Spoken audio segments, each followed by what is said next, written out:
సుదీర్ఘకాలంగా కోమాలో ఉండి వైద్యపరంగా కోలుకునే అవకాశం లేని హరీష్ రాణా కేసులో సుప్రీంకోర్టు సంచలన తీర్పు ఇచ్చింది. తన కుమారుడికి కారుణ్య మరణం ప్రసాదించాలంటూ ఆ తల్లిదండ్రులు దాఖలు చేసిన పిటిషన్ను విచారించిన న్యాయస్థానం అతడికి చికిత్స నిలిపివేయొచ్చని పేర్కొంది.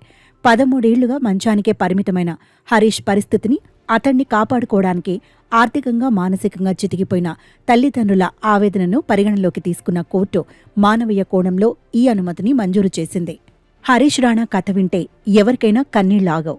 2013 ఆగస్టు 20న చండీగఢ్ యూనివర్సిటీలో ఇంజనీరింగ్ చదువుతున్న సమయంలో బాల్కనీ నుంచి పడిపోవడంతో ఈ విషాదం మొదలైంది. తలకు తీవ్ర గాయమై కోమాలోకి వెళ్లిన హరీష్ను బ్రతికించుకోవడానికి తల్లిదండ్రులు పడరాని పాట్లు పడ్డారు. ప్రముఖ ఆసుపత్రులన్నీ తిరిగినా ఫలితం లేకపోయింది. అప్పట్నుంచి 32 ఏళ్ల హరీష్ ఇంట్లోనే జీవచ్ఛవంలా పడి ఉన్నాడు. కొడుకు కళ్ల ముందే కరిగిపోతుంటే చూసి తట్టుకోలేక అతడికి నరకం నుంచి విముక్తి కల్పించాలని ఆ తల్లిదండ్రులు న్యాయ పోరాటం మొదలుపెట్టారు. కానీ హరీష్ కుటుంబానికి న్యాయస్థానాల్లో మొదట నిరాశ ఎదురైంది. 2024లో ఢిల్లీ హైకోర్టు కారుణ్య మరణానికి అనుమతించలేమని స్పష్టం చేసింది.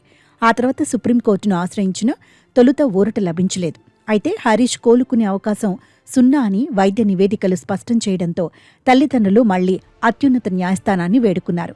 ప్రాణాన్ని తీయడం కంటే గౌరవప్రదంగా చనిపోయే హక్కును కల్పించాలని కోరారు. ఈ ఏడాది జనవరిలో తల్లిదండ్రులతో వ్యక్తిగతంగా మాట్లాడిన న్యాయమూర్తులు వారి ఆవేదనను ప్రత్యక్షంగా విన్నారు.